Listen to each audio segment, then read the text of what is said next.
Muchas gracias. ¿Se escucha bien? Quería agradecer esas palabras generosísimas a Natalia Álvarez igualmente por la invitación, a cada una de las personas que estáis aquí, también a quienes están en pantalla y nos siguen en esta tarde en que nos preguntamos qué puede decir la poesía, si puede decir algo, cómo lo haría, en relación con una de las grandes cuestiones de nuestro presente, de nuestro siglo, ¿no? Se habla del siglo XXI como el siglo de las migraciones, las grandes migraciones. ¿Qué ocurre con la migración, particularmente la migración ilegal, la migración clandestina? ¿Qué pasa ahí? ¿Qué le pasa al lenguaje? Esa pregunta me acompaña de muchas maneras hace tiempo y pensé que algunos textos valiosos podía compartirlos esta tarde. Esa es mi intención, pensando en esas lecturas críticas y esas formas...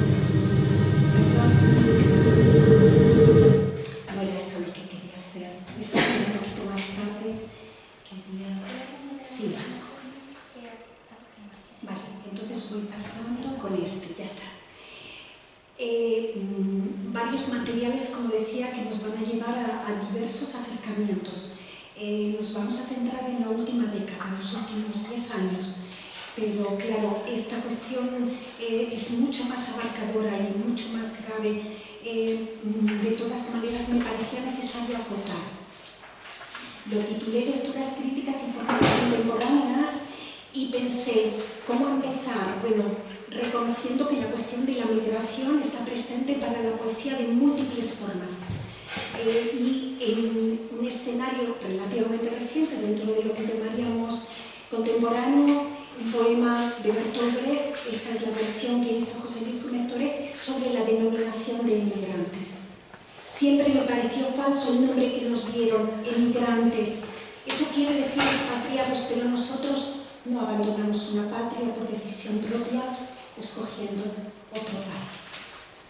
Un poema extraordinario, hay que sumar también otro poema extraordinario de la poeta polaca Wisława Szymborska, en este caso la traducción, la versión es de Gerardo Beltrán, titulado Cierta gente. Cierta gente huyendo de cierta gente, en cierto país, bajo el sol y bajo ciertas nubes. Dejan tras de sí su cierto todo, campos sembrados, ciertas gallinas, perros, espejos en los que justamente se contempla el fuego, y así continúa el poema hasta terminar.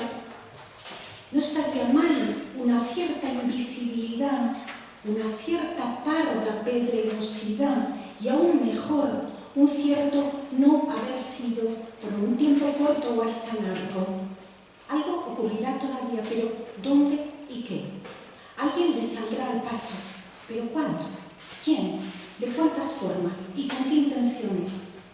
Si es que puede elegir, quizás no quiera ser un enemigo y los deje con una cierta vida. Son poemas extraordinarios, no me detengo ni los veo completos porque es bastante el material en el que pensé, me parecía imposible no traer, y por eso están disponibles, seguro que más de una persona los conocía y si no, merecen ser revisitados.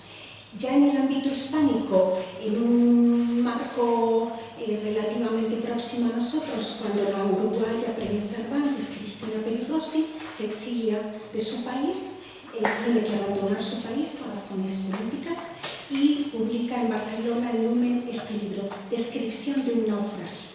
¿Cómo se podría describir un naufragio? Bueno, uno de los poemas tiene esta condición de caligrama, se puede ver, ¿verdad?, en la pantalla este caligrama. Los versos están dispuestos de modo que nos remiten al barco.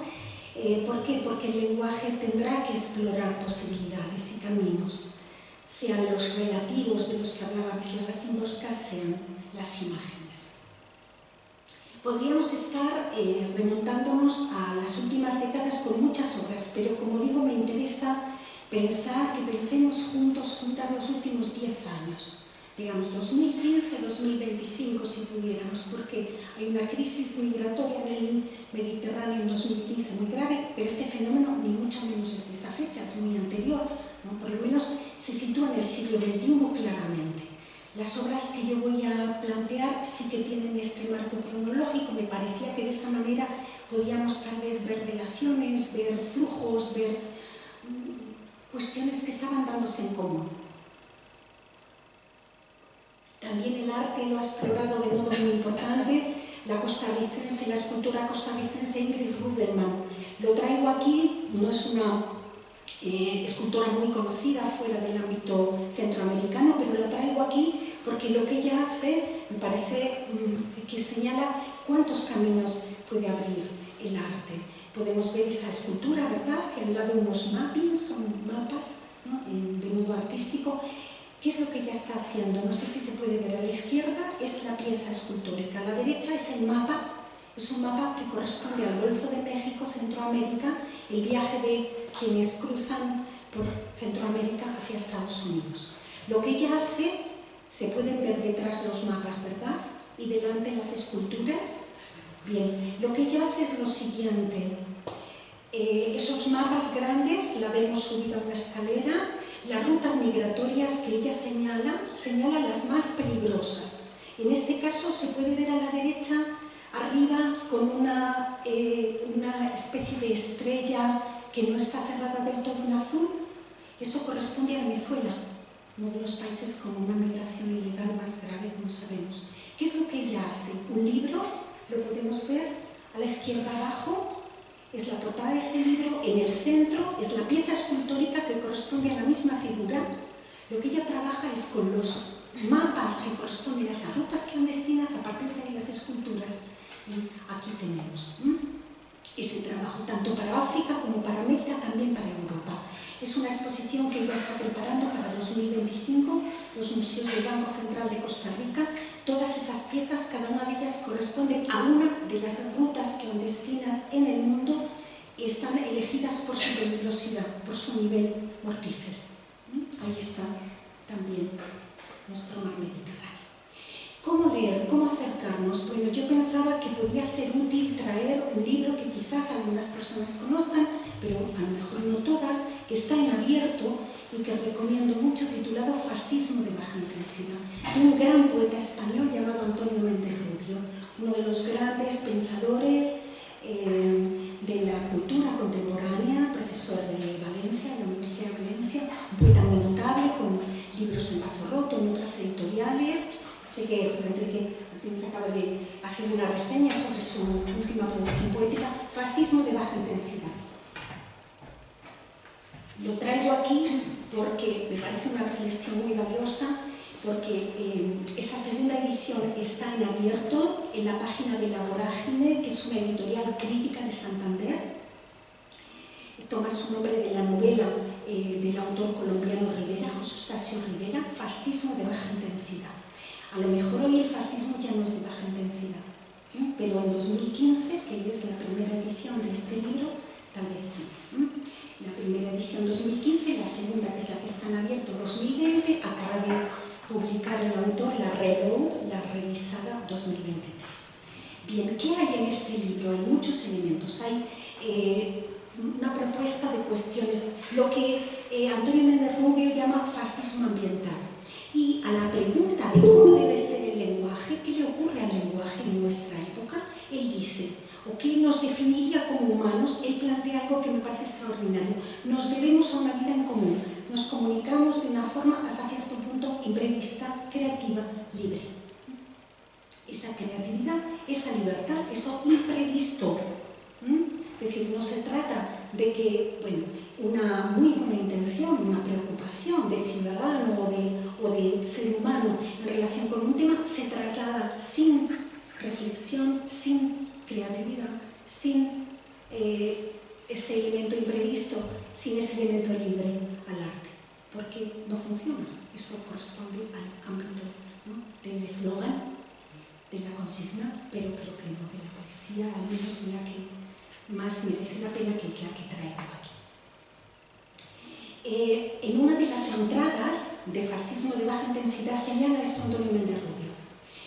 Es el número 51. La contrafigura del refugiado, de inmigrantes sin recursos o sin papeles, de las pateras, del cuerpo sin vida boca abajo en la playa, la figura del musulmán, en cursiva, se refiere al término que va a utilizar el filósofo George Agamben, ahora nombraré brevemente a Agamben para recomendar su lectura, dice, cumple aquí una deriva trágica.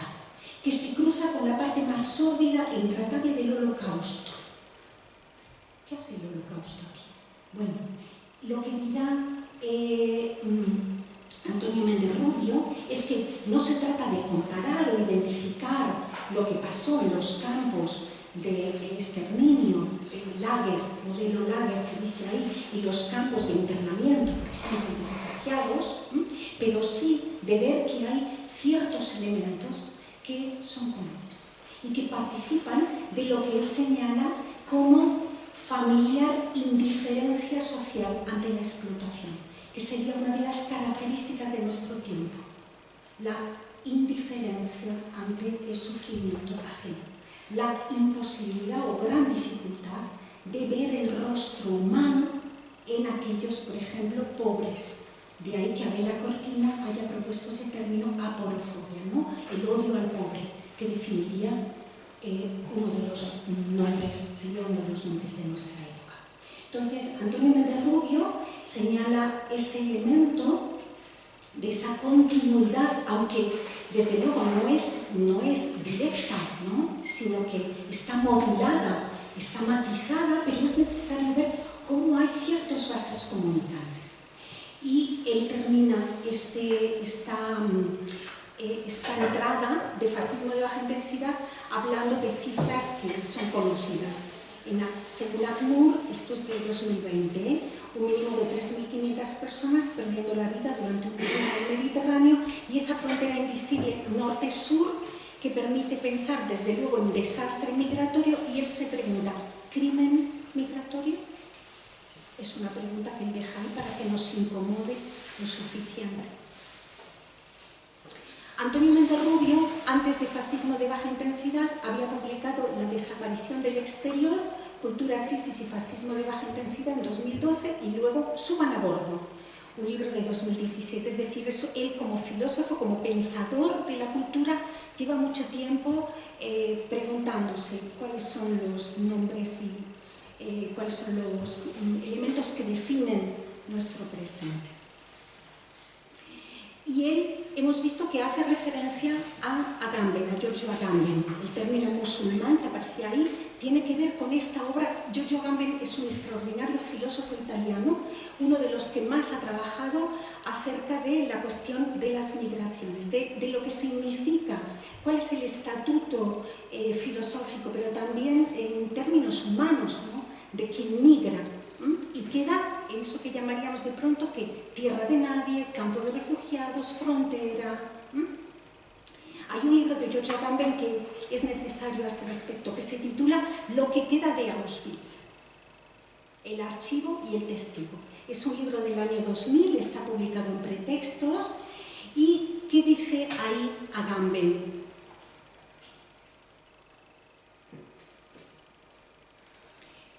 Auschwitz representa, en esta perspectiva, un punto de derrumbamiento histórico de estos procesos. Y más adelante, el musulmán que Auschwitz produce, que es el testigo quien está en el campo, pero que a la vez no puede contar, es que no puede dar el testimonio, porque ha sido anulado en su humanidad hasta el punto de que no puede dar testimonio, que es la gran cuestión de Primo Levi, viene de ahí del testimonio de Primo Levi sobre los campos. Bueno, lo que dice Agamben es que lo que hay ahí es una catástrofe del sujeto, la anulación del sujeto como lugar de la contingencia y su mantenimiento como existencia de lo imposible. Y viene la conexión con Auschwitz, la definición que planteó Goebbels de la política como el arte de hacer posible lo que parece imposible, adquiere todo su peso. Entonces hay una continuidad, no en la superficie, pero sí en el fondo de los elementos que suponen que sería el migrante, quien queda desarticulado hasta ese punto límite, donde no hay nombre, no hay documentos, no hay ciudadanía, no hay derechos, porque se está fuera de la ley, no de una ley concreta, no, fuera del marco a lo que llamamos ley. Agamben es filósofo, sus planteamientos están ahí y son muy valiosos. Agamben, ¿qué es lo que plantea aquí? Este es un artículo que está también en abierto sobre Agamben, sobre qué ocurre con esta persona, migrante y emigrado de modo ilegal y por tanto chocando con las fronteras, hasta puede ser que con la armada de un país, chocando. ¿Y qué va a pasar ahí, no? Dirá Luis Periállez en relación con el trabajo de Agamben. El musulmán, o sea, esta figura que es musulmán, corresponde a Auschwitz, al holocausto nazi, pero que se puede ver cómo algunos de sus rasgos se mantienen en el tratamiento. Y vamos a ver después cómo la poesía trabaja sobre ello. El musulmán como el límite más allá del cual ya solo hay muerte. Estando constituido a priori por la escisión del lenguaje, que ya no puede contar, el sujeto se da en el punto de cruce de dos tendencias opuestas, hombre y no hombre.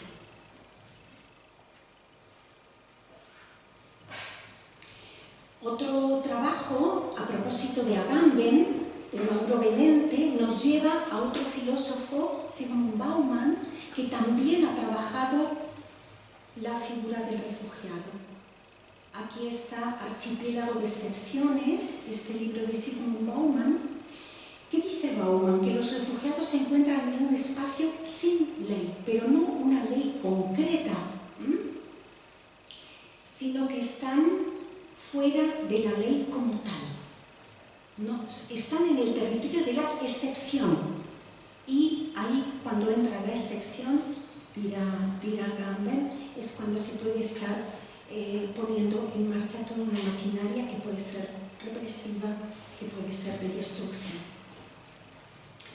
Pasamos ya a la poesía. He intentado así señalar algunas aportaciones de filósofos, sobre todo Agamben, pero también Bauman, y en el contexto español, desde luego, Antonio Méndez Rubio,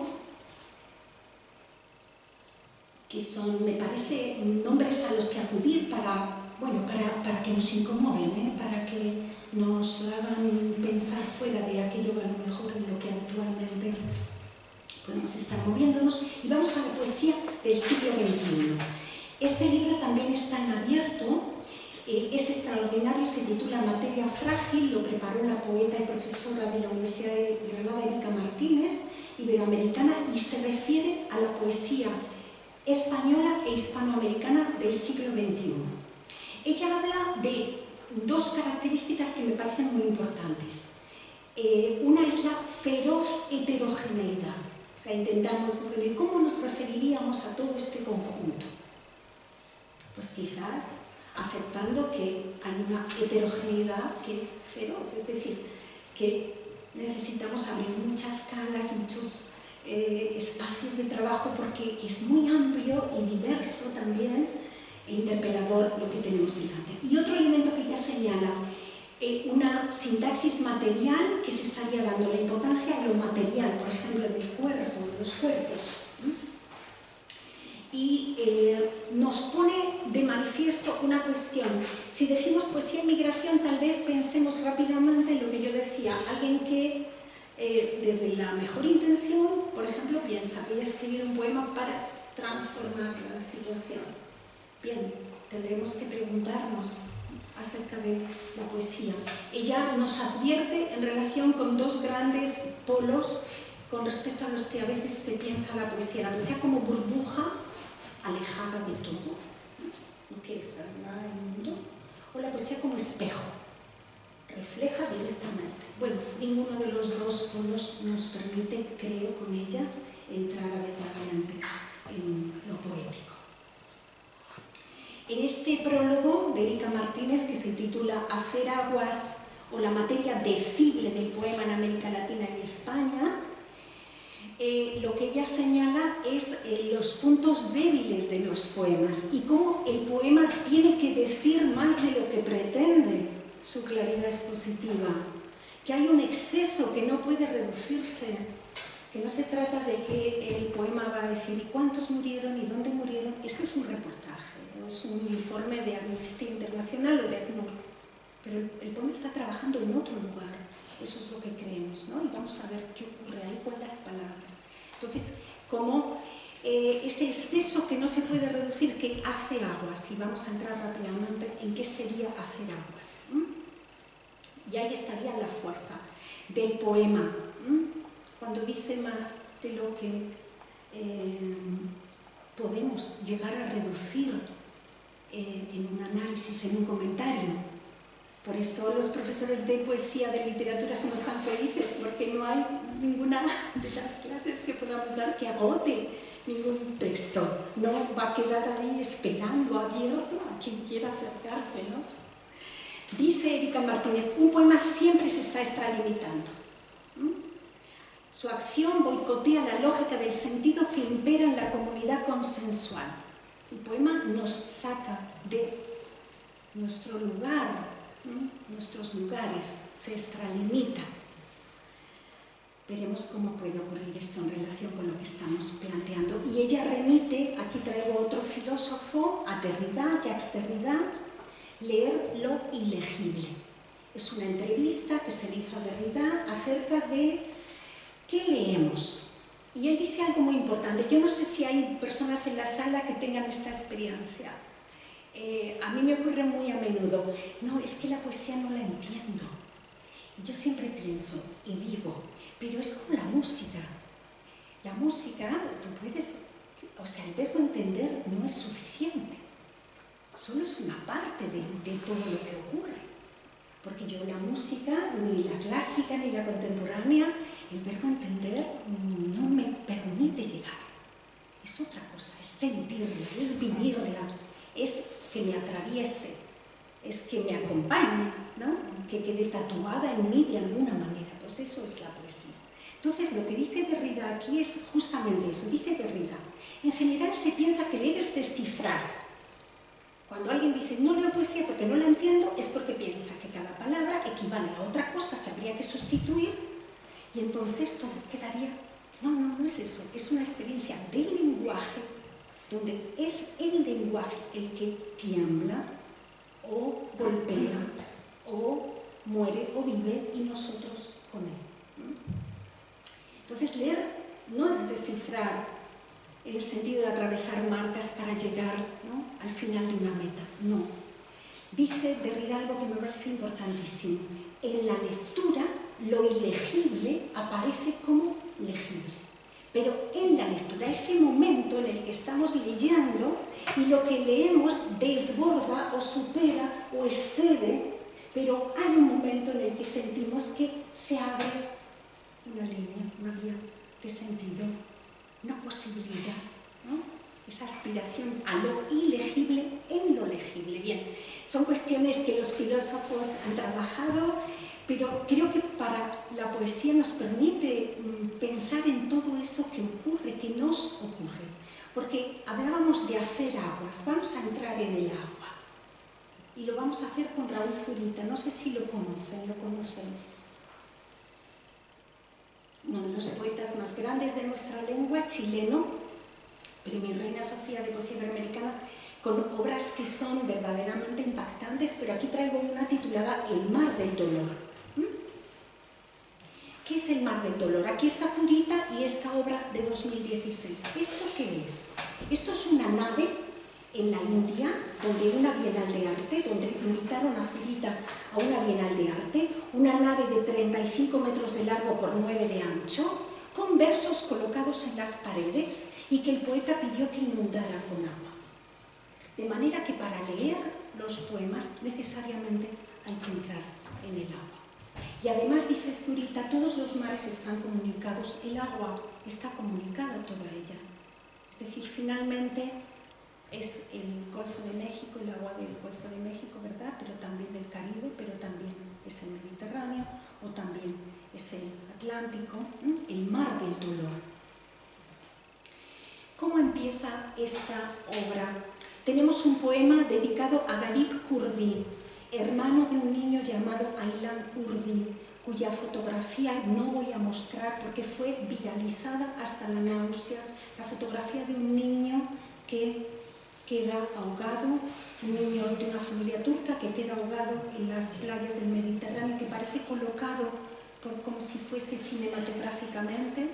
Bien, esa estampa, esa imagen tuvo una enorme presencia en redes, ¿Qué hace en 2015? ¿Qué hace Zurita? Alan Kurdi tenía 3 años y su fotografía recorrió el mundo. Yacía boca abajo y el rojo azul de su ropa se recortaba con una extraña pulcritud en el borde de la playa. Horas después, los guardacostas turcos recuperaron los cuerpos de su madre y de Galip, su hermanito de 5 años, pero de Galip no hay fotografías. Nadie podrá imitar su última imagen posando boca abajo en la orilla de la playa. Ningún artista podrá darnos ese golpe bajo. El mundo del arte, de las imágenes, de las billones de imágenes. Las palabras del poema son más puras, más limpias. Cuando la barca repleta de emigrantes sirios se dio vuelta, el padre nadó de uno a otro niño, tratando desesperadamente de salvarlos, pero solo pudo ver cómo desaparecían. Yo no estaba allí, yo no soy su padre. No hay fotografías de Galip Kurdi, él no puede oír, él no puede ver, no puede sentir, y el silencio cae como inmensas telas blancas. Abajo del silencio se ve un trozo del mar del dolor. Yo no soy su padre, pero Galip Kurdi es mi hijo.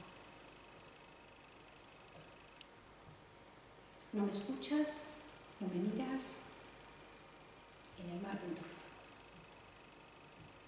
No me oyes, en el mar del dolor. No me ves, en el mar del dolor. No me sientes, en el mar del dolor. No volverás nunca, nunca nuevamente en el mar del dolor. Nunca en el mar del dolor. Nunca en el mar del dolor. Nunca, nunca, nunca en el mar del dolor. Esa es la instalación de Zurita. Ahí se puede ver, creo que se ve bien, ¿verdad? Cómo fue esta propuesta, este proyecto artístico a partir de la palabra, donde tenemos estos versos, los lienzos blancos, como veis, como se puede ver ahí, apenas unas pocas palabras. He intentado mantener en la diapositiva lo que sería el espacio del poema y únicamente ese texto central de Galip Kurdi para que podamos dar un sentido a cada uno de estos términos. Aquí otra de las imágenes. ¿Qué podemos decir al respecto? Se ha señalado una cuestión clave con Didi Huberman desde la filosofía. ¿Qué estaría presentándonos aquí Raúl Zurita? La creación de una parcela de humanidad. ¿Qué es la parcela de humanidad? Aquello que, frente a la sobrerepresentación de la imagen del hermano, viralizado hasta la náusea, con numerosos poemas, con esa condición de iceberg, ¿no?, que a veces tienen ciertos acontecimientos. Es la punta de un iceberg enorme cuya base no vemos. Y donde el espectador es espectro de lo que sucede, lo que desearía Zurita, nos dice Magda Sepúlveda, es arrancar al visitante de la condición de espectador e introducirlo en esa experiencia, la de hacer aguas, ser agua, atravesar el agua, y ahí encontrarnos con esos versos y preguntarnos si el niño no era también hijo nuestro. No voy a poner el vídeo, son 5 minutos porque quería hablar de algún otro libro, de algún otro autor. Está disponible en YouTube. De todas maneras voy a preparar una serie de enlaces con estos materiales que están en abierto para que quien tenga interés localice fácilmente el libro de Antonio Méndez Rubio, de Erika Martínez, el vídeo de Zurita. Aquí lo que tenemos en estos 5 minutos es un recorrido por lo que fue el mar del dolor. ¿Por qué traía a Zurita? Por esta obra, desde luego, pero también porque Zurita es uno de los poetas que ha trabajado de un modo más impresionante acerca de las inscripciones del lenguaje en distintos espacios. A la izquierda es un cielo, el cielo de Queens en Nueva York, donde en 1982 Zurita logró que varios aviones, con el humo que lanzan los aviones, escribieran versos en el cielo. Mi Dios es hambre. Hay una famosísima novela de Roberto Bolaño, Estrella distante, donde hay un aviador y palabras en el cielo. Y aquí a la derecha, siento que no se ve muy bien por la luz, pero es un enorme geoglifo. A la izquierda lo que tenemos son esos astroglifos, esos poemas que son efímeros, que fueron captados. Ahí está en YouTube, lo enlazaré también, son unos pocos minutos donde se puede ver cómo los pilotos están haciendo su trabajo y las personas que estaban abajo conversando normalmente, y en el cielo van apareciendo: mi Dios es hambre, mi Dios es muerte, y ni pena ni miedo. Aquí a la derecha es un geoglifo de varios kilómetros de largo inscrito en el desierto de Atacama, para el recuerdo de los detenidos desaparecidos de la dictadura chilena. Y la última gran instalación de Zurita, que es de este año, de 2024, son los acantilados del norte de Chile, donde se han proyectado al atardecer con luces desde barcos, desde el mar. Creo que así era como se iba a hacer técnicamente, un proyecto que el poeta llevaba más de 20 años intentando hacer, una serie de versos. Verás el hambre, verás auroras como sangre, verás no ver. El lenguaje y la condición material, el agua, la tierra, el cielo, para que no olvidemos que hay cuerpos, que hay esa realidad junto a, detrás de. No sé si hay alguna cuestión sobre Zurita o puedo pasar a este otro enorme libro muy distinto, pero muy valioso. Se titula Libro Centroamericano de los Muertos, del poeta mexicano Balán Rodrigo. La instalación de Zurita era de 2016 y este libro de Balán Rodrigo fue premio Aguascalientes en México en 2018. Publicado por el Fondo de Cultura Económica, el libro centroamericano de los muertos es la reescritura de la brevísima relación de la destrucción de las Indias. Ese extraordinario documento del padre dominico Fray Bartolomé de las Casas. Entonces, lo que dice el texto, Libro Centroamericano de los Muertos, brevísima relación de la destrucción de los migrantes de Centroamérica, colegiada por el autor de la Orden de Escribidores de Poesía, año de 2014, que es cuando lo escribe, pero se publica en el 18 con ese premio en México. Lo he traído porque es un libro que ha tenido un gran impacto en el ámbito hispánico. No es el único libro del autor dedicado a la migración y en el contexto mexicano hay numerosos libros más. O sea, sería muy interesante poder hacer todos esos mapas, pero lo he traído porque conecta con un título que es Libro tibetano de los muertos, Libro egipcio de los muertos, que estaban dedicados al paso, al tránsito hacia la muerte, para hablar de los centroamericanos que atraviesan México y cruzan hacia Estados Unidos. Cuando yo titulo Libro Mediterráneo de los Muertos, mi libro, evidentemente estoy queriendo dialogar con este libro, y por eso la última nota del libro es un homenaje a Balán Rodrigo, porque de pronto me parece que, aunque cada lugar es distinto, cada persona, cada historia individual, sin embargo, hay elementos que tenemos que ver que corresponden a lo que le está pasando a nuestro tiempo, ¿no? Y a nosotros también. Bueno, Balán Rodrigo, de Chiapas, él dice que Chiapas es la Centroamérica de México. Es la zona más pobre y con una mayor emigración, ¿no? Nacido en el 74, y es un poemario testimonial de carácter social que inicia en el río Suchiate y va hasta el río Bravo, donde está esa memoria personal y colectiva y una poética del duelo, con una poesía que es testimonial y social. Y me gustaría, bueno, esto no se ve, es una letra pequeña, únicamente se trata de que el argumento del presente poemario está tomado de la brevísima relación de Fray Bartolomé. Lo que él hace es cambiar algunas palabras e introducir Centroamérica, introducir migrantes, introducir literaria. Por ejemplo, termina diciendo esta brevísima relación literaria. El término literaria lo pone en cursiva para decir esta es una aportación mía, lo otro son las palabras tomadas de Fray Bartolomé, pero es también brevísima relación. Entonces, ¿qué nos vamos a encontrar? Bueno, es un libro que tiene numerosas fuentes documentales, aquí he anotado algunas, la brevísima relación, el Popol Vuh, que era la Biblia de los mayas, los anales de los Casil, el Evangelio de San Mateo y obras de centroamericanos, pero quería que viéramos el comienzo de uno de los poemas. Se ve arriba, lo que tenemos son las coordenadas geográficas donde ocurre lo que nos va contando el poema.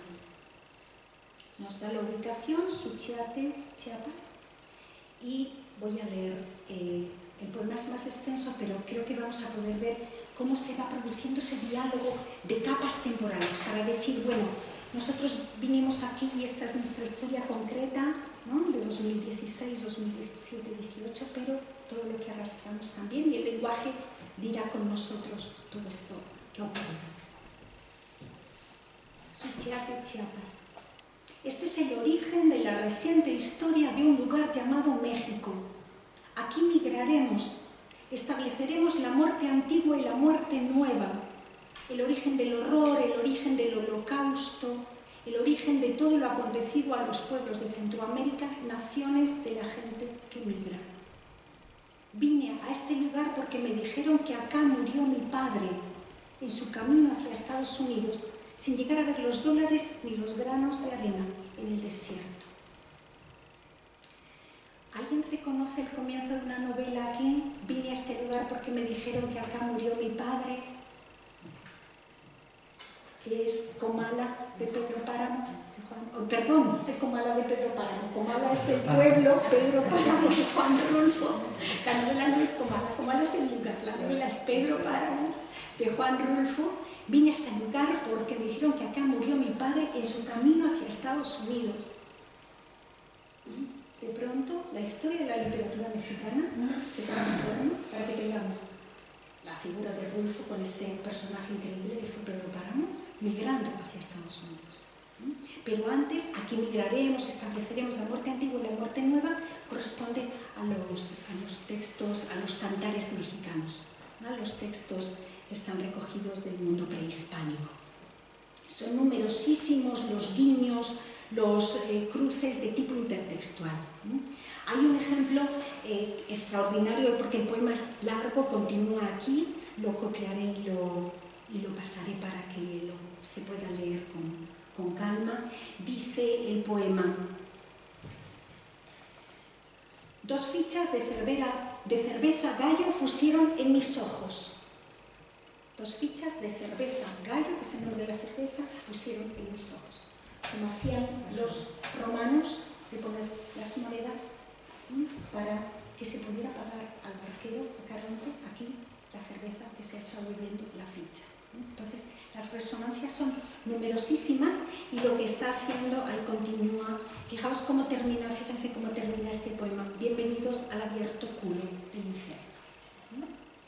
Si Comala era el infierno, por eso puede llevarse a Pedro Páramo, porque Comala es el infierno, ¿no? Comala es el infierno sobre las masas.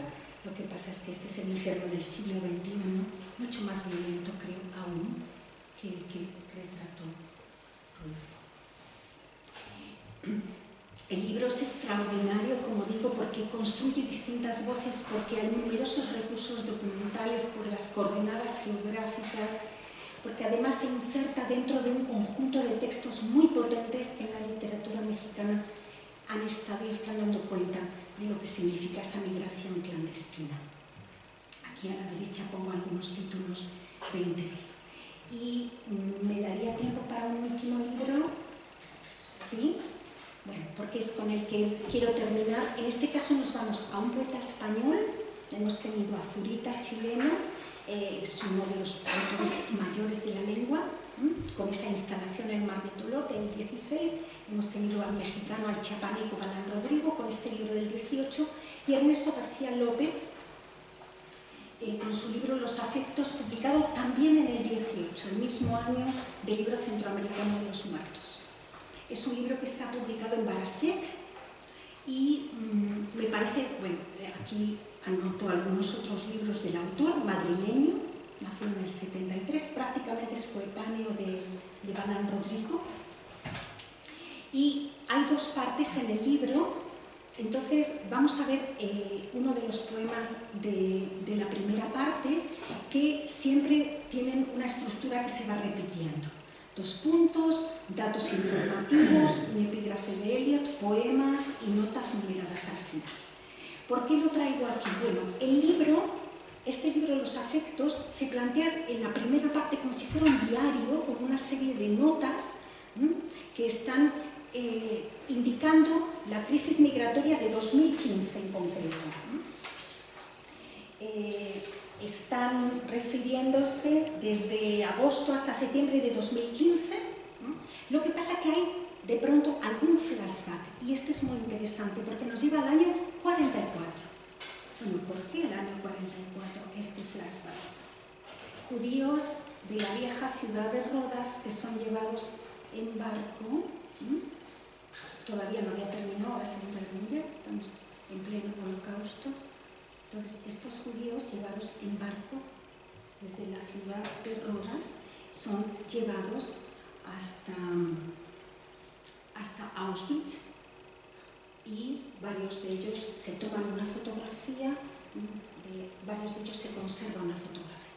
¿Por qué hace esta conexión Ernesto García López? Creo que porque está participando de esa preocupación que vimos antes con Antonio Méndez Rubio, con Agamben, con Bauman, sobre esa continuidad histórica, porque el poema dice así, bueno, hay un epígrafe de Eliot y después una serie de versos. Los versos no son documentales, pero hay marcas textovisuales, no sé si se ven unas líneas. Al poema hay líneas que se van descolocando, aparecen de pronto, hablando del terror, y Roma an Lampedusa, Roma an Lesbos, estableciendo esas conexiones, esas comunicaciones, ¿no?, entre Lampedusa o Lesbos, el drama migratorio del Mediterráneo más reciente, y esa situación que nos remonta al pasado. ¿Qué ocurre ahí? Ha señalado la poeta y estudiosa Esther Ramón que hay un diálogo con esta pregunta que se hizo Gilles Deleuze de qué puede un cuerpo, de qué afectos sois capaces. ¿Por qué se titulan Los afectos? Porque sería lo que afecta, qué afecta a un cuerpo. Y está tomando una reflexión de fondo de Deleuze, de Gilles Deleuze, los afectos de que es capaz un cuerpo tanto en pasión como en acción. Aquí tenemos que regresamos al 2015. Hemos dicho que las partes de los poemas de esa primera parte corresponden a ese periodo del 2015, pero vamos teniendo algunos flashbacks. Y lo que nos vamos a encontrar aquí es precisamente un niño que conocemos llamado Aylan Kurdi. Su nombre no aparece, pero sí la referencia. ¿Qué va a decir en este poema? Claro, esa imagen conmocionó lo suficiente como para que también estuviera en muchos libros presente. ¿Qué va a decir Ernesto García López en este poema? 2 de septiembre de 2015, que es cuando aparece el niño muerto en las playas, la imagen de uno de los menores ahogado conmociona las redes sociales en todo el mundo. No se da el nombre, no se dice más, pero inmediatamente salta esa referencia. ¿Qué va a ocurrir en este poema? Es el primer poema del libro en el que entran datos al poema. Hasta ahora, en este libro, los datos estaban por una parte, en lo que era la nota de tipo informativo al principio, y después estaba el poema, lírico, filosófico. Aquí no, aquí por primera vez, cuando estamos llegando al final de la primera parte, es como si lo informativo y lo lírico tuviesen que cruzarse, pero como tachando, no sé si se puede ver, pero hay una serie de versos tachados. Lo que dice cada uno de esos versos tachados son los datos, las fechas, cuántos muertos, en qué playa, lo que corresponde a los informes de, por ejemplo, Amnistía Internacional, otros organismos internacionales.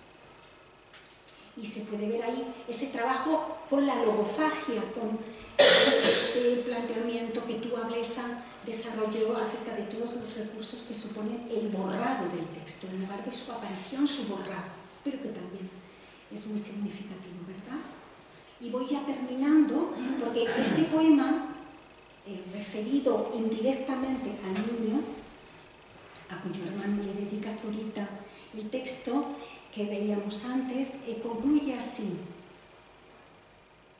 Dice las cifras: de esos 3.188 fallecidos, 69 tenían entre 0 y 10 años, 28 niñas y 36 niños. Tachado. Y leemos: tenemos que salir de aquí, tenemos que salir de aquí, tenemos que salir de aquí.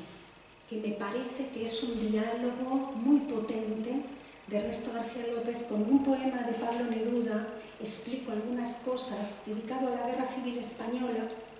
¿Cómo termina Neruda ese poema? Está a la izquierda. Venid a ver la sangre por las calles, venid a ver la sangre por las calles, venid a ver la sangre por las calles. Y a la derecha es lo que hace Ernesto García López, que es tomar ese recurso, el de la repetición, en la que se están introduciendo variaciones en la respiración versal, en el modo en el que se dispone.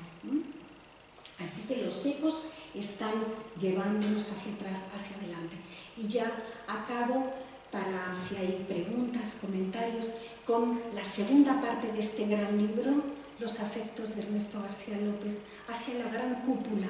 La primera parte es por mar, así lo titula, y la segunda parte es por tierra.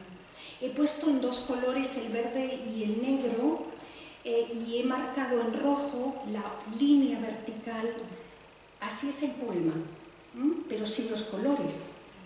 ¿Por qué los he puesto? Para que veamos cómo nos lleva de un lugar a otro. Leo la parte que está en verde. Está hablando de la Unión Europea. Los inmigrantes se distinguen, Los inmigrantes se distinguen de los refugiados en que no tienen esa protección legal. La Unión Europea pretende acelerar los procedimientos para distinguir a los que pertenecen a uno y otro colectivo, para acoger a los asilados y expulsar a los inmigrantes.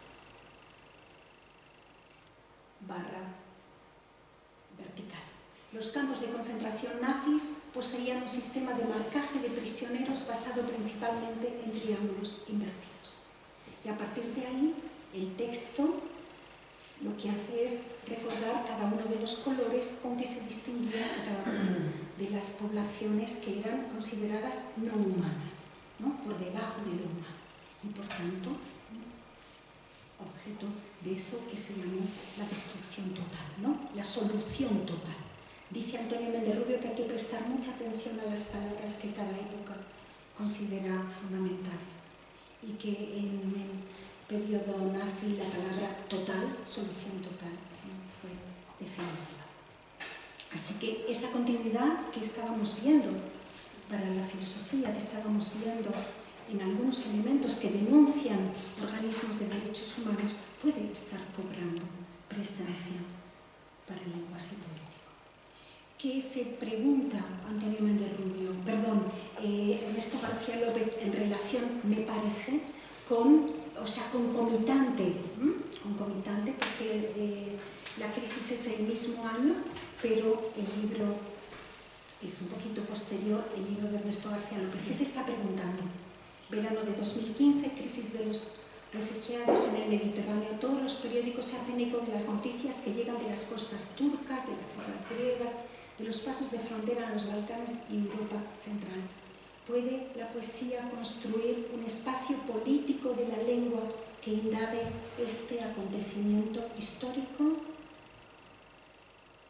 Esa es la pregunta que dejo en el aire, que intenté acercarme a alguna de sus modulaciones y que ojalá resuene en alguna de las personas de la sala y de quienes nos escuchan desde casa. Si hay preguntas, si hay comentarios, cuestiones.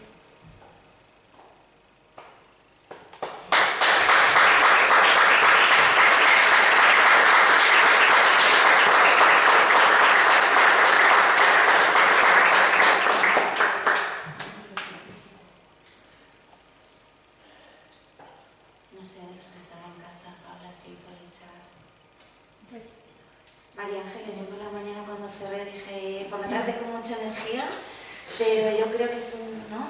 Que nos deja, bueno, no lo sé, como toca, ¿no? Las emociones, nos deja un poco a todos. Yo, bueno, voy a romper un poco por eso, por la mañana.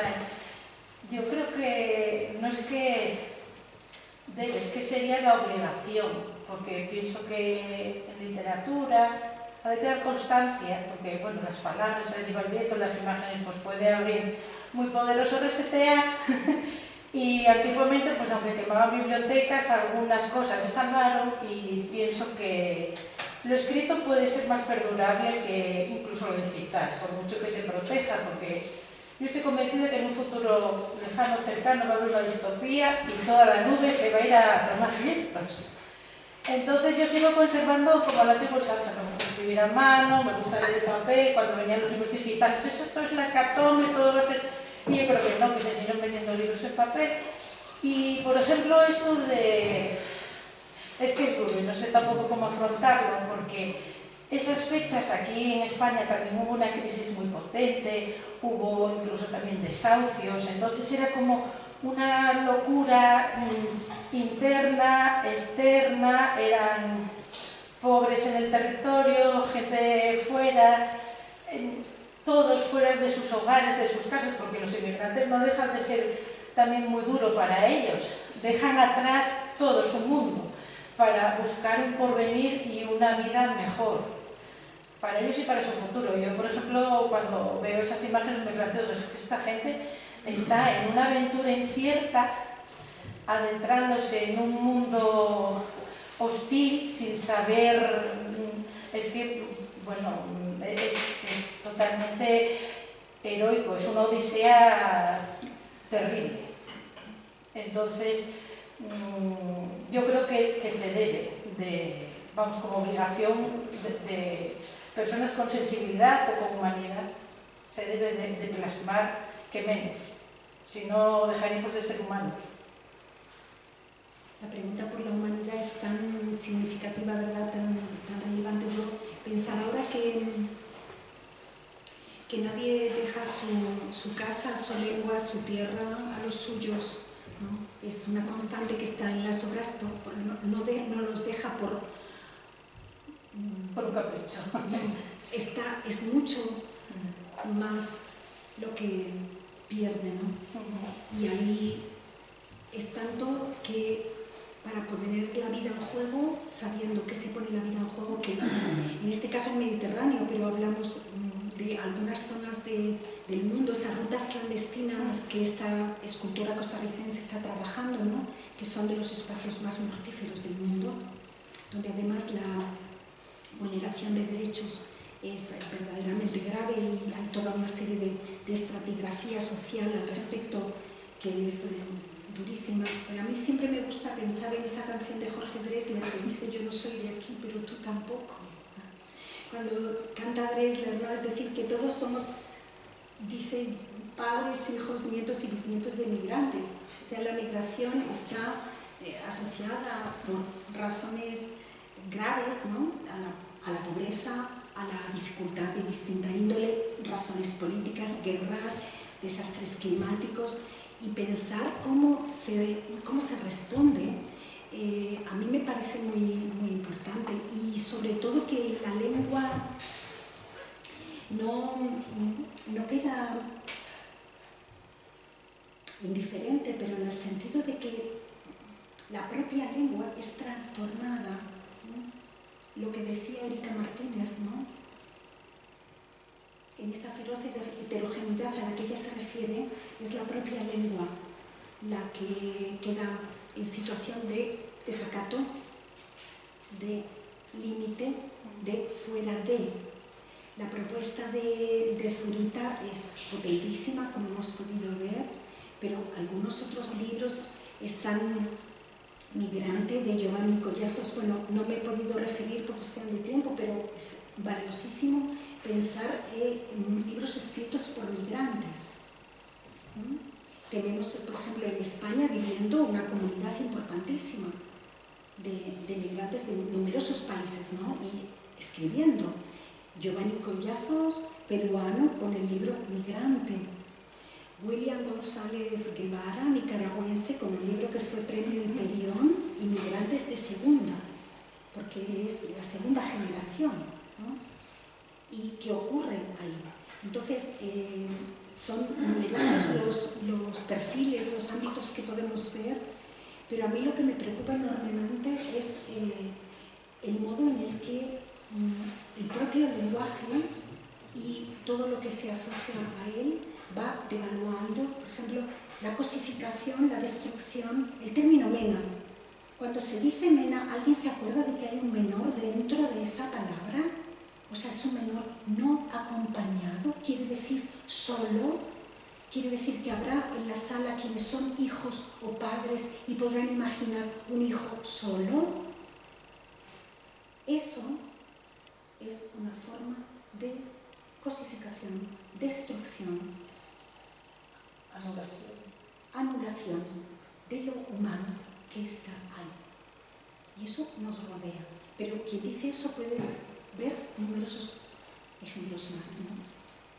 Entonces, no es solamente el lenguaje poético, desde luego, pero también como todos los lenguajes quedan tocados. Y ahí la poesía, creo, en algunos casos, a mí lo que me ocurrió con el libro Mediterráneo de los Muertos, por ejemplo, es un libro con tildes mal colocadas, con palabras que casi no se pueden leer, con notas finales. Yo dije, un libro con notas finales no se va a poder publicar. Un libro con poemas que tienen 5 páginas, extensísimo, y luego notas finales, y las notas son 12 notas, y también ocupan página y media. ¿Quién va a querer publicar esto? ¿Dónde se va a poder publicar esto? Es ilegible, pensé. ¿Por qué? Porque a la lengua le pasan cosas, ojalá, ¿no? Yo tengo una cuestión interna. Sí. En las definiciones cómo han evolucionado desde inmigración, emigración, migración. Todo eso me parece que en mí por lo menos me ha llegado a una cierta confusión. El matiz de todas esas... ir perdiendo la palabra central, migración, ir perdiendo las... Claro, pero mantiene ese significado de emigrante es el que sale, inmigrante el que llega, por eso el título de William González, del poeta nicaragüense, es Inmigrantes de Segunda, ¿no? Pero no nos perdamos los conceptos, inmigrantes, no perdemos el concepto del que va y el que viene. Lo que pasa es que el término migrante incluye las dos sí, direcciones, porque pueden darse, es decir, podemos estar pensando en quien sale y quien abandona su lugar de origen, o al revés, ¿no? Sí, pero a nivel general lleva a ese razonamiento del que entra y el que sale con la palabra migrante. Me parece más impactante decir inmigrante, migrante, que decir migrante. No sé. Ya, lo que pasa, únicamente yo creo que es una cuestión de ampliar, de saber que podemos estar abordando un corpus diferente, ¿no? Porque, por ejemplo, hay poesía en Estados Unidos, la frontera, Estados Unidos-México, en inglés también, y los border studies, los estudios sobre fronteras, y ahí muchas veces lo que está ocurriendo con algunos de estos términos es precisamente que se intenta dar cabida a los dos movimientos, ¿no? Porque puede haber elementos de estudio, de análisis que sean compartidos, de dónde se sale a dónde se llega. Y si es yo pienso en los animales, cuando inmigran y todo eso. A ver, es esa relación, ¿no? Que bueno, que los que van vuelven, los pájaros que van, que migran, los que inmigran. Y bueno, pues no se ha aplicado ahí el término migrante, me parece, vaya, no sé. Pues no lo sé, tenemos que preguntarle a los biólogos. todo el movimiento está en la vida humana por definición, ¿no? O sea, la condición nómada está. Lo que ocurre es que cómo se trabaja eso, cómo se relaciona, qué clase de leyes, cómo construimos espacios sociales, ¿no? ¿Qué significa la responsabilidad y la escritura en relación con la responsabilidad? Porque estamos ante grandes retos de nuestro presente y futuro inmediato. Es que acabo de decir la palabra, Natalia, la palabra nómada. Claro. ¿Cómo la traducimos? ¿Cómo la relacionamos con todo esto? Pues es que es diferente porque el nómada, nómada es el movimiento. ¿Voluntario? No tiene por qué, pero en principio sí. Claro. Mientras que la migración está asociada a, sobre todo, en este caso al que yo me refería, que es la inmigración ilegal. Insistía por eso, esas rutas clandestinas ilegal, es decir, cuando no hay un pasaporte, no hay un contrato de trabajo, no hay un visado de entrada al país. No es lo mismo viajar en avión que patera, no es lo mismo llegar a un país que a otro, lo sabemos muy bien, los migrantes lo saben muy bien, por eso llegar a la Alemania de los años 2018, 2020 era muy distinto a llegar a España, Italia o Grecia, evidentemente, ¿no? Sí, gracias.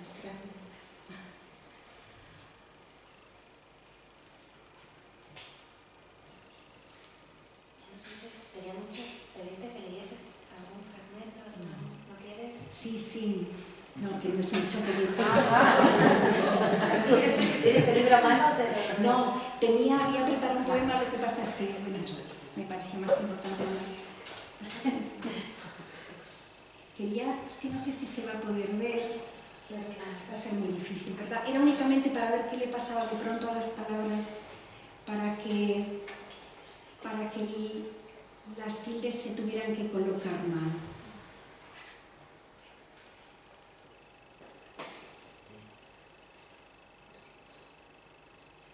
Voy a leer una pequeña parte, no sé si se puede ver. Lo amplío un poquito todavía.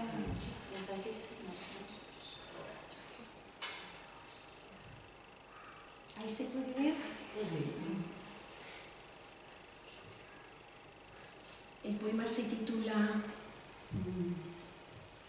¿Cómo se titula el poema?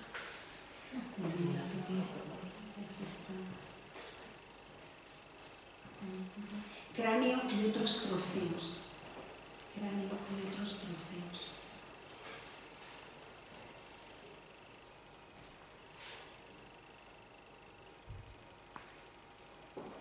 Aparece un cráneo de un león porque está ahí. Estamos viendo el cráneo de un león. Ruge el nombre, es Pantera Leo. Pero entonces, ¿qué haremos sin la tilde? El acento es colmillo y flor de tinta, lo que entra hacia la carne y la posee, lo que muerde y amplía la vocal, lo que queda aturdiéndote la boca. El león puede escucharse a 8 kilómetros de distancia, pero el poema es mudo y grita su mudez. ¿Qué haré con ese grito? Con su víscera tierna llenándome la boca. El silencio nos ata con su alambre, cose mi boca, el sexo, los oídos, pero incluso en lo mudo podré decir que no, para que no, y sin embargo no, trofeo que no quiero conferir, oficio del disparo que no quiere escribirse, que acontezca la vida, que no tarde, que los cráneos descansen su dolor, que la luz ponga en ellos sus huevos diminutos y se colmen de días y de esporas del nombre que descansa en su dolor. Y después vienen varias notas y voy a leer, si me permitís, la primera. Nota 1.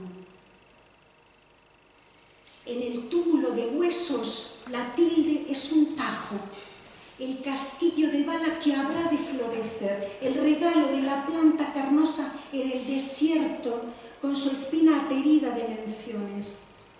O el otro regalo evanescente en la flor nombrada diente de león.